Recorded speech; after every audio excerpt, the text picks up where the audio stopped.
Ko te koromaki o te hui whakahirahira I tū ki te whanganui ātara I te rangi nei, hea te wānanga me pēhea e au katia I te momi tūpeka ki roto o Aotearoa I mua I te tau 2020.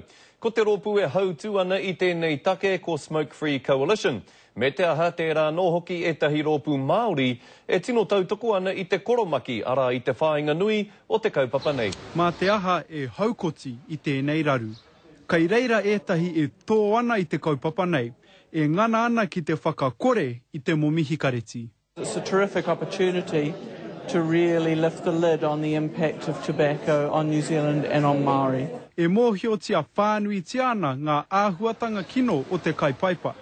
A ko te āki a te rōpū nei, kia areare mai ngā taringa o te wharepāremata. It's a barrier to meeting our aspirations, our development as Māori. Kei te arotake te komiti whiriwhiri I ngā take Māori, I ngā pānga o te momi paipa ki te iwi Māori. The fact that they can still produce a product that kills so many New Zealanders, so many Māori every year, has to be held up, and we have to hold our political system accountable to that as well. E ai ki ngā tatauranga, rua te kaumā tahi pai heneti o ngā tāngata I roto o Aotearoa kei te kaipaipa.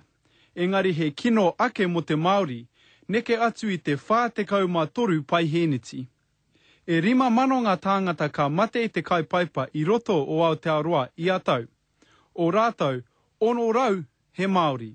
Engari mā te pūmau ki te kaupapa, tērā pea ka tutuki. Let's denormalise smoking for New Zealand.